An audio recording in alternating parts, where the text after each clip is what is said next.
오늘의 메인 토크 들어가 보도록 하겠습니다. 오늘의 주제는 바로 하나회가 연상되는 방통위까지 검찰 장악. 먼저 영상 보고 오도록 할게요.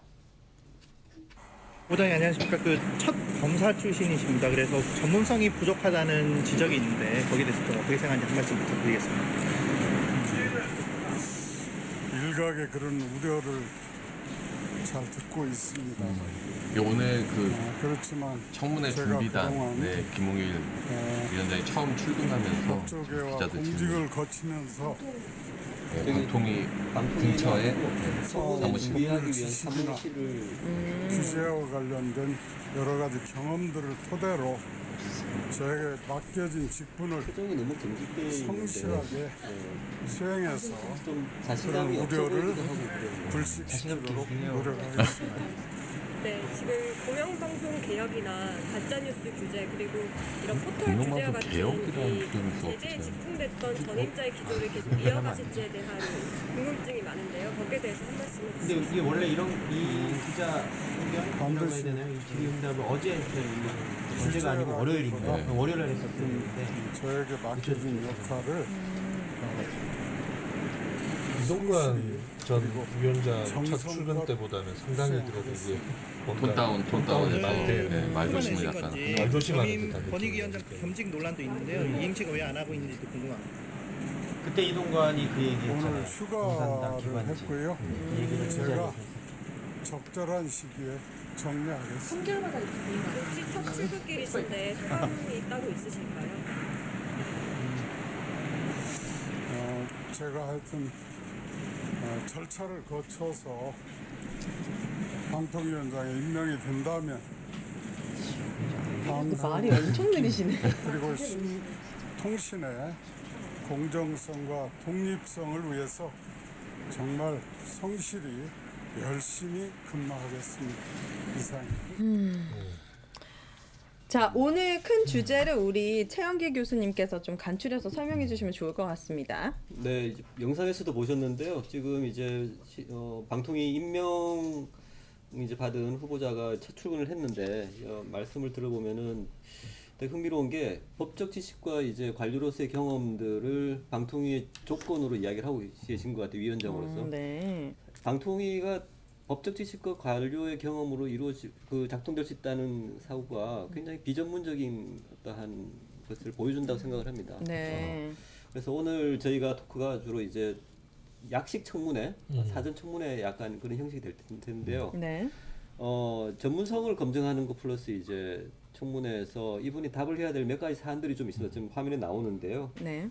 BBK 면제부 관련해서 여기에 대해서도 좀 의혹들이 좀 있다고 이야기가 되고 있고요. 그리고 네. 오늘 이제 뉴스타파에서도 보도가 나갔는데 부산저축은행 사건에서 좀 개입한 혐의가 있지 않느냐라는 정황이 있다라는 보도가 나온 것 같아요. 네. 이렇듯이 이제 방통위 사건 말고 법조인으로서 했던 일들에 대한 이 문제들도 이제 청문회 다뤄줘야 될 부분이 있습니다. 그래서 오늘 그런 부분들이 좀 이야기가 좀 되지 않을까 싶으네요. 네. 김홍일 방통위원장은 청문회 날짜가 정해졌나요? 그러니까 이제 지금 여야가 논의를 하고 있는데 네.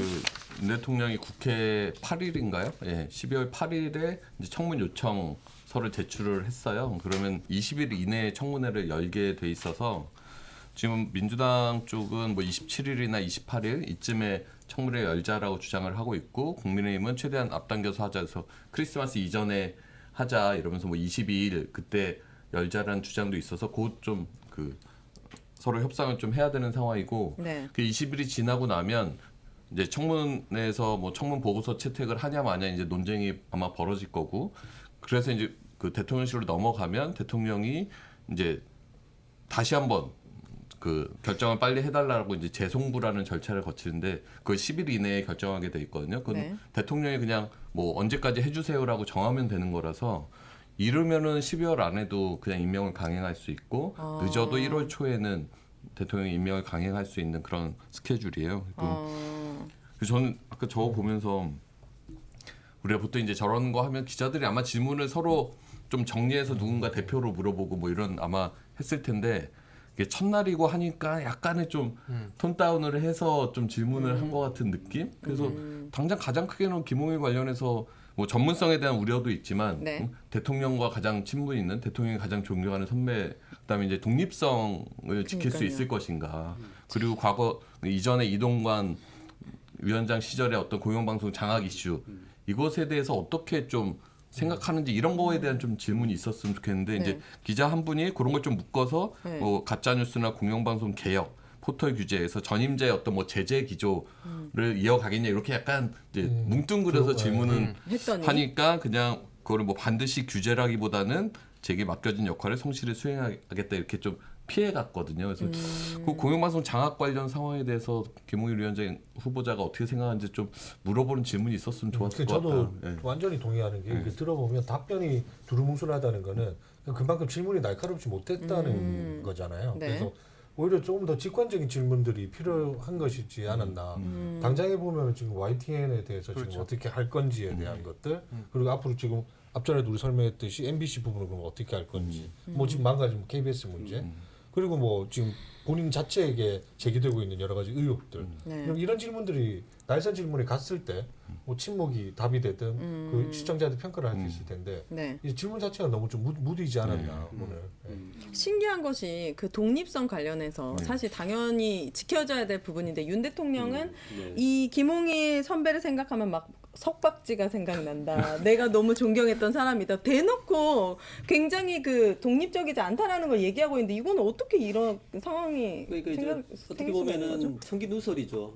청기 누설을 우리 이걸요 이 정권의 특성 중에 하나가 네. 굉장히 사적으로 정치 권력을 만들어 나가는 게 있어요. 근데 그걸 전혀 부끄러워하거나 조심스러워하지 않고 오히려 더 대놓고 얘기하는 이 뭐라고 해야 되지? 마블에서는 이걸 뭐라고 하죠? 그 세계관이 있는데 세계관, 네. 윤 대통령의 세계관이 있으신 것 같은데. 그분의 세계관이 이제 우리가 다 알아듣고 익숙해지니까 그걸 이제 표현해도 사실은 기자들도 그에 대해서 별 질문하지 않는 상황까지 오게 된 게 네. 아닌가라는 생각이 있는데 말씀 주신 것처럼 방통위의 가장 큰 가치는 독립성이거든요. 네. 그 부분은 집요하게 계속 질문을 해야 될 것 같아요. 맞습니다. 그러니까 본인도 마지막에 뭐 방송통신의 공정성과 독립성을 위해서 정말 성실하고 열심히 일하겠다라고 얘기했는데 이동관도 똑같은 이야기 했거든요. 그러니까 말은 공정성, 독립성이다라고 하면서 실질적으로는 장악의 역할들을 해온 거라서 네. 이동관 전체제와 어떻게 차이를 둘 것인가에 대한 좀 입장이 명확히 나왔어야 되는데 그게 없었던 게 좀 아쉽습니다. 권익위는 당연히 나와야, 네, 물러나야죠. 그렇죠. 독립성을 강조한다 그러면 다른 어떠한 기관이 장으로 있다는 것 자체가 네. 양 기관의 어떤 이해관계가 분리돼 있다고 뭐 명시돼 있는 것도 아닙니다가 그죠? 그러니까요. 여기 아까 우리 박현우 님께서도 국민권익위원장 자리를 왜 안 내려놓는 거냐. 이걸 겸직으로 가는 게 정말 사실이냐. 시민분들도 되게 놀라고 계시는 부분인데 그 부분에 대해서도 잠시 후에 다뤄보도록 하겠습니다.